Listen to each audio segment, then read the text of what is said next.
Hello everyone, this is Speedy the Hero. If you've ever looked around my channel before, you'll notice this is not what I usually do, but today I wanted to take a look and tell you some things I noticed in the Amazing Digital Circus Episode 4 teaser trailer. It's safe to say there was a lot going on, so we're gonna go back to where we first see the characters in the Digital Circus. This first one, we see Gangle drawing or writing something and a blue hand come up next to her. Now, this is most likely Zooble coming up to Gangle, because later we see Zooble flipping burgers in one of the backgrounds of the shots, and we see the same arm and hand. One thing I found interesting throughout the entire trailer is that Gangle's mask was sad even in the circus, when usually it is broken during one of the adventures and not beforehand. So here's my theory.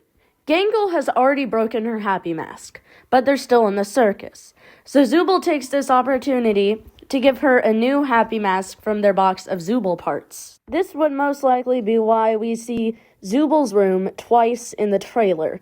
One with Jax, Ragatha, and Pomni, and the other with Gangle putting on the new mask. Now I have two other main points I wanted to hit during this video, but first I wanted to point out a minor detail that probably won't be very important, but you never know. We don't see Kinger this entire time, except for when he's in the circus, and he looks out of it, of course, because he's not in the dark. Next up, we see Kane now has a suggestion box. This is probably because of what Zooble told him in the last episode that no one liked his adventures. So here's where it gets interesting.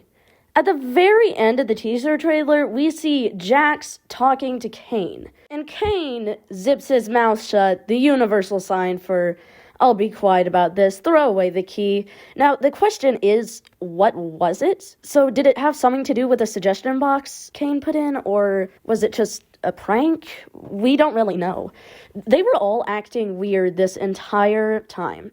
Ragatha looked really tired. Jack started asking a lot of questions, which he barely ever does. He mostly just complains. Zooble wasn't active at all. Gangle was very hyper. So obviously there's something going on. What I suspect is that if Gangle is the main focus of this episode, like I think she will be, then this personality shift will have something to do with the symbolism of Gangle's mask, which determines her mood constantly. She is extremely hyper the entire time, but we get one moment where she looks sad and afraid. And she's talking to Jax, of all people, about it. This could mean we get some character development from Jax, but we already know that Jax deserves to be here. Gooseworks said so. He's meant to be the jerk, the tormentor of the entire series. So that's about all I have to say on this for now. Can't wait for the premiere, and even though I'm excited about the Digital Circus, I must say, long live Murder Drones.